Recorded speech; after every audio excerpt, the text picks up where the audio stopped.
Hello everyone.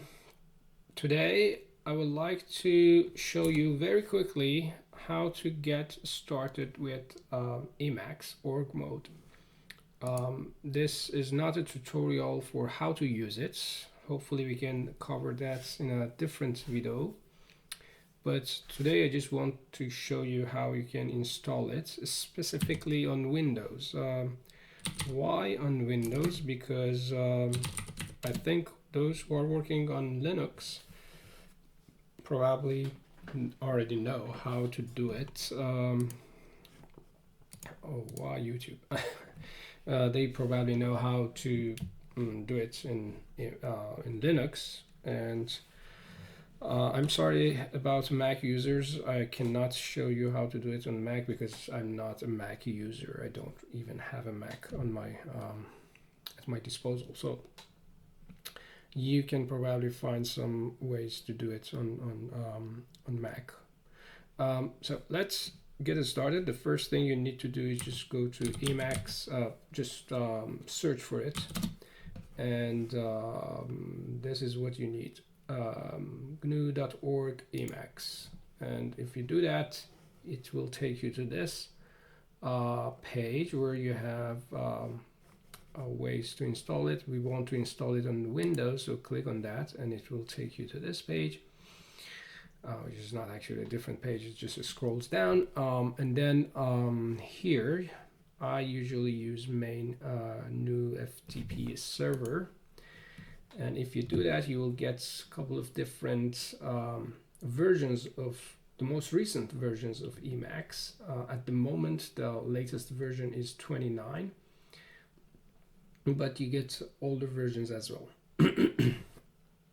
I recommend that you use the latest version, of course, and for that you need to scroll down to almost to the bottom of the page, and then at the moment 29.3 is the latest one. Note that you need the installer.exe file.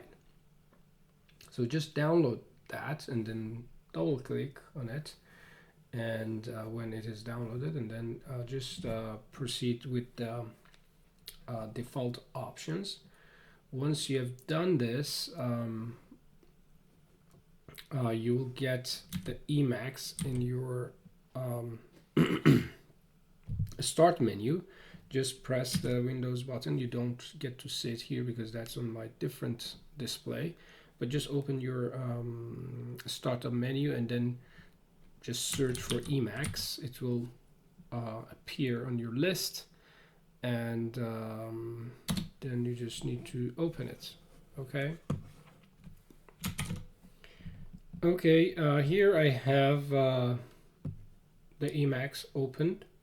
If you open it for the first time, you will get to see a welcome page like this, and here you get a toolbar with create a file, open a directory, delete it, save, etc. I think of course you can start working directly here. For instance, you can just create a new file. I call it, I don't know, test. I already actually have a test file, so let me just replace it. So if I create that, oh, it does not actually replace it. Let me just delete everything here and start over. So if you do that, note that when I typed the file name, I typed test.org. So that's actually very important. So you need to have this file type at the end. So you need to type it really, test.org. Otherwise you won't get all the features of the org mode that we are going to talk about. So just do that, and I make the screen a little bit larger. So this is a blank text document, and now you can start working on that. So I just start by adding a title, a test document, and then we could add an author. I will explain all these syntaxes, title, author, etc. in a different video, but just do maybe add your name. It's not really important at the moment. We just want to show you that how it works. It's just plain text editor like what do you have? Notepad maybe, but of course with some interesting features that we'll talk about in a different video. But then I add a heading. So this could be a heading 1, and note that if you press a star, it automatically changes the color of this, and then you will have actual heading. It's kind of like a markup language. And then some text here, okay? And okay, so far we just went through the installation and we added some text. Now we can see if how the user interface looks like. If you note, once we created the org file, we probably moved too fast, but if you go back in the video, you will see that the menu has changed a little bit. For instance, we have now this org option or org item in the menu, which has a long list of features. Of course, we cannot go through all of them today in this video, but please feel free to explore them on your own. It is specifically for the org mode of Emacs that we will be using for academic writing. Okay, in the menu, I think there are a couple of things that are important to note. For instance, save as, or create a new tab. That's also, I think, useful.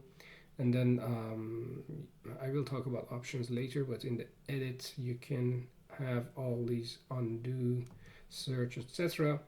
And then in the tools, you have a spell checking. I don't think a spell checking will work properly under Windows. I think if you really want to take advantage of Emacs fully, you should consider switching to Linux, but it's not that I think a problem. You can still use it here. Most of the features work. And then table, you can see how you can use manipulate tables here, and then org has its own features, and etc. So one thing you need to note is that buffer in Emacs terminology stands for, or not, it refers to Windows. So here you can see all the windows that are actually open under the hood. At the moment you don't see all of them, of course. Here I see only the file that I'm working on only, but you can switch to different windows. For instance, you can switch to, let's see, to the welcome page, and then switch back to your test org. If you want to see both of them, you can split the window by pressing Ctrl X and 2, or Ctrl X and 3. If you do that, you can split the window vertically or horizontally. We'll talk about these features later on. It's not, I think, super important at the moment to learn about these tricks, but here you can split the window and then have both files open in the same kind of like frame.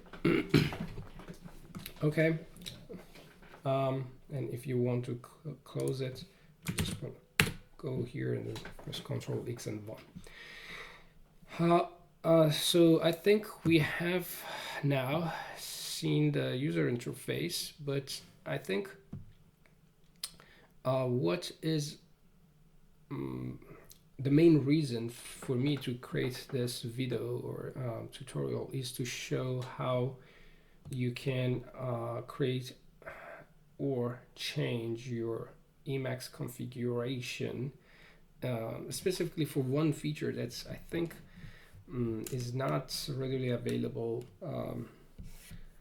and that might be very, very important for those people who work on academic manuscripts. So let me show you this example. That's about line wrapping or text wrapping. So if, for instance, you have a very long text, I have a very long text in my dissertation. If you note, the text is not wrapped. It just goes on, and you cannot see the end of it. So that can be fixed by, if you go to option and then change line wrapping, either to wrap at window edge. If you do that, it wraps at the window edge, and you see that if you do this, some of the text will be broken or words will be broken. The other option, which is I think more useful and convenient, is this word wrap visual line mode. If you do that, I think then you will get what you are used to in most text editors or word processing software. So this is, I think, more useful. But the problem is that if I close this window, let me also close these two windows, and then go to where I was working and open the file. This is the file I was working on. If I open it, and if I will talk about this window later, so just ignore it for now. And if I zoom in, you see I still go back to the default kind of like system. And even if I change this, let's do this very quickly. Now I am back on the visual wrapping mode. That's what I wanted. And even if I save options, now I saved options, right? If I do that, and if I close this again, I expect this to work, right? So let's see if it works.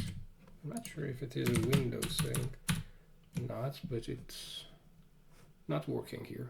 So you see, we go back to this one. So to fix this, I think the best way to do it is also to check this one, never show this again, and then dismiss this startup screen.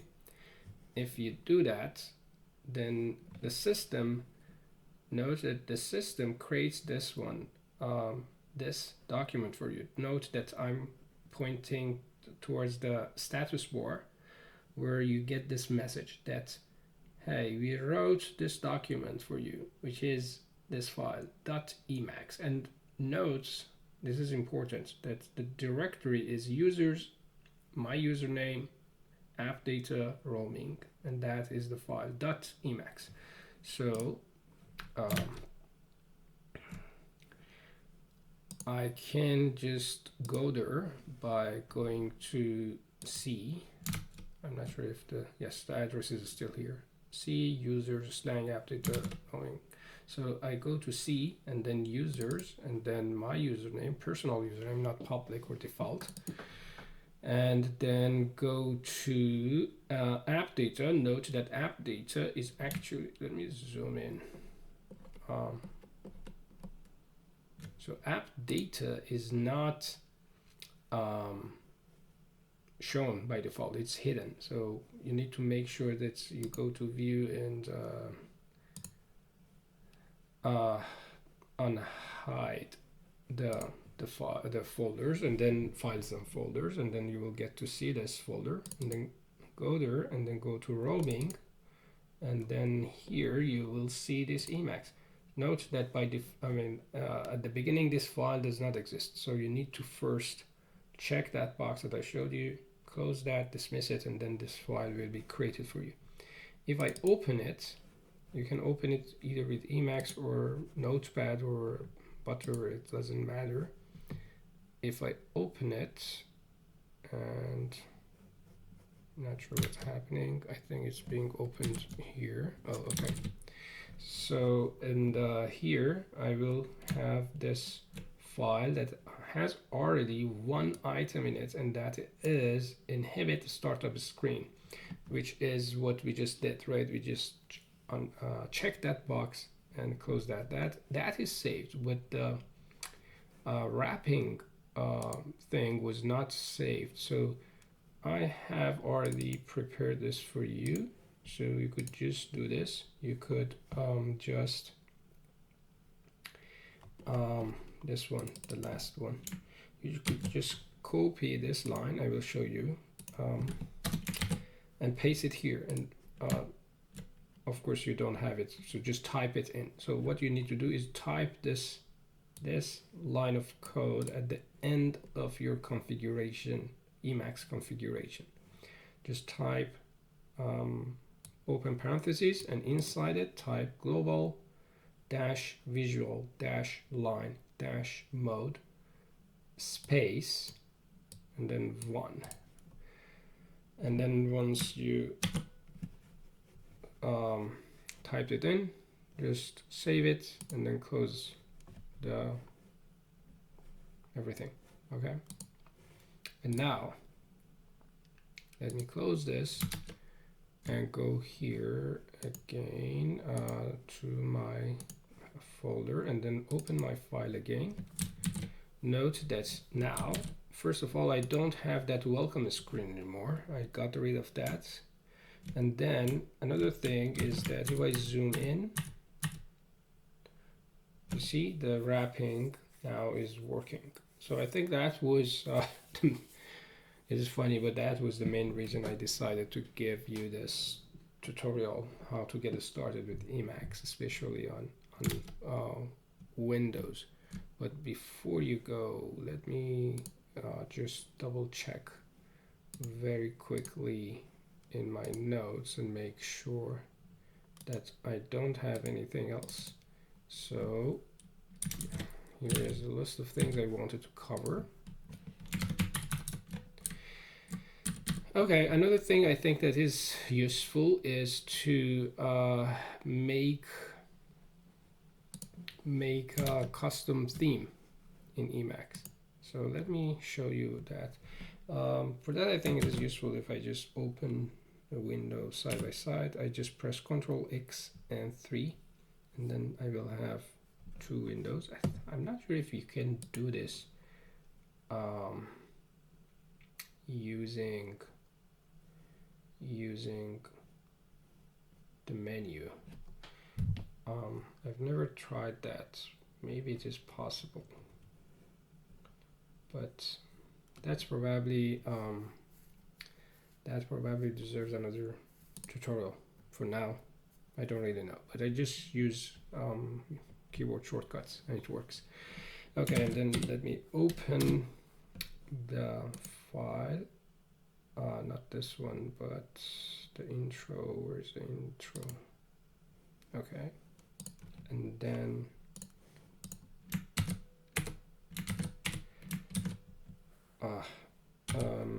what was that? Okay, so we have now I don't think it is useful to go through the keyboard shortcuts in this video. We will talk about the keyboard shortcuts in a different video, but let's just finish this video by changing the theme of Emacs, which I think is also important for academics. I think most of us spend a lot of time on our text editors and a lot of time on that, and then that might put a lot of constraint on our eyes. So I think it is important to have it customized. First of all, before I do anything, whenever I open my text editor, I just go to the full screen mode so I see the minimum amount of distraction. And then here on options, you have lots of options in terms of what you want to see and what you don't want to see. So go to show and hide, and then here you can change. I think you can add tab bar. If you do that, you can see a tab bar. That might be useful actually to have not only windows. You can split the windows infinitely. For instance, I can press Ctrl X. You see actually that what I'm typing in the status bar, Ctrl X, and 2. I can split horizontally and then split vertically, and I can just do it infinitely, which is awesome. And if you want to get rid of them, just press Ctrl X and 0. Ctrl X. Oh, it's important that you are in a window when you are doing that, because if you press Ctrl X and 0, then that window or buffer will disappear and the rest will remain. Okay, and then let me also do this, and then you can also have tabs. Okay, so that's one option, and then you can have you can just remove toolbar. I don't really need a toolbar, so I usually remove toolbar, and then I also usually remove tab bar, menu bar. But people might say, oh, how do you get access to that? It's actually very easy. So if remove menu bar, then the only thing I need to do to access menu bar is to press F10. So remember F10 on your keyboard. If I press that, then I will have this menu, which is, I think, pretty interesting. So, and if I'm not sure if you can actually see this. I can just zoom in. Okay, so if you get this, then you can easily press any of these keywords to get to that particular menu item. So you don't actually also need a menu bar. Just press F10 and you will get this menu down here. And then, for instance, if I want to go to options, which is actually my intention now, I just press O. That's the keyword, right? O. So I press that, and then another menu will appear. And if I zoom in, so you can hopefully see what we have here, you will have another list of options and choices. You can actually click on them. That's interesting. So you don't actually need to type. You can click on them. So I was on the show and hide, right? If I press that, and then I will get another menu. And then for the sake of, presentation, I think let's go visual for now. So I'm going to bring back menu bar again. This is easier to then show it, but I usually hide that for myself. I hide menu bar, and tooltips. I don't know, tooltips could be there. It depends on your preference. Do whatever you want. I also usually turn off the scroll bar. You can have it. What is interesting, you can just explore all of them on your own, but one item that is interesting is time, because usually when I'm working on my system using Emacs, I usually go to the full screen, as you can see here, and if you do that, then you will not have any indication of time unless you have a wristwatch or cell phone beside yourself. So to make sure that I'm not missing my meetings or anything, I just turn on time and load, and then if you do that, then you can get the time of the day, which is useful on the status bar here. And then another item that is interesting and useful is, in my view, battery status. If you are working on a laptop, and again, if you are in full screen mode, you can easily, miss that your battery is running low. The good thing about this is that when your battery is low, this indicator, this number becomes red and bold. So it will give you an indication, visual indication that, hey, you might have problems soon. So that is, I think, useful. And then go in the show hide option. I think size indication is also sometimes useful because it tells me that how big my file has become. Where is that? I think it appears here, right? Let me just turn it off and see. I think it was here. It should usually, I mean, it must tell me how big the file size is, but maybe I'm wrong. I don't know. It's L7, I think it is. I don't really know what that means. Anyway. So the other thing is column numbers in mode line. I think it is actually good to have it. If I do that, then I get this this kind of like indicator which has two numbers in it, 10 and 0. 10, the first number refers to the line number, and then the second number refers to the column number. So here I'm on line number 10 and column number 0. So if, for instance, I'm here, you see that the line number goes down. If I go up, it goes up if I go down. And then if I go from left to right, it shows me a note. Another interesting thing is that if I move from this line to this line, line number is still 9. It does not go down because we are still in the same line.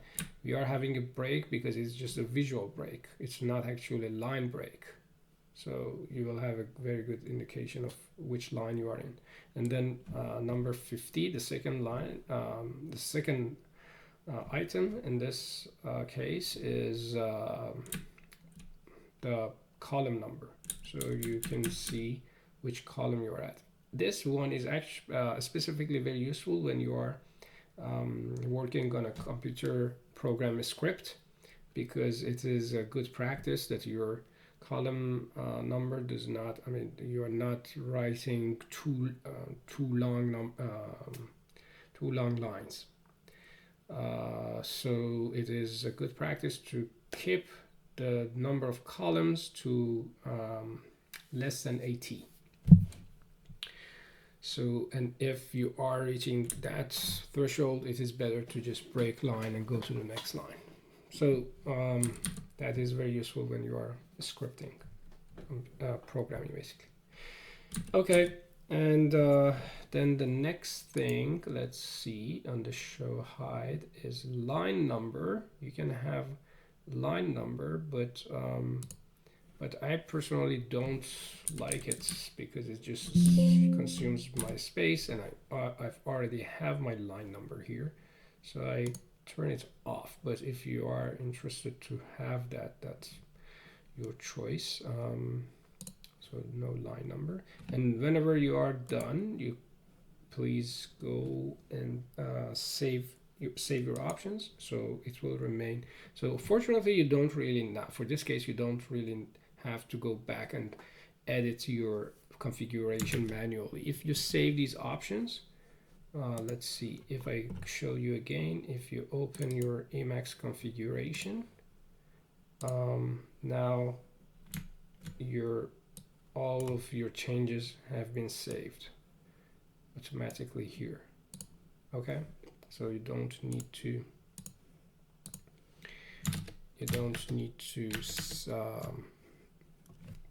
manipulate your configuration manually. Okay, so the last thing that I wanted to show you is to you can actually set your default font, which is interesting. Yeah, but I think what I wanted to show you is how you can change your theme. So you can change, I mean, there are a couple of predefined themes that you can use, but if I'm not mistaken, there is an option for you to change even the themes and customize the theme to whatever you want. That's, I think, just an overkill. In my view, you don't really need that. But if you just want to make it super customized, there is an option for that. I do not cover it here. So you can change it to deep blues to give you a kind of like a dark background, and then many different themes. But I personally like Tango Dark, and this one is also, I think, nice. No, maybe it's not this one. It's not really important. I think you can choose just whatever you want and then save your theme, and your theme will be saved. And I think that's it. In another video, I will show you how you can then play with your org file using keyboard shortcuts. So that's, I think, another subject that deserves its own video. So thank you very much. I hope it was useful. See you later.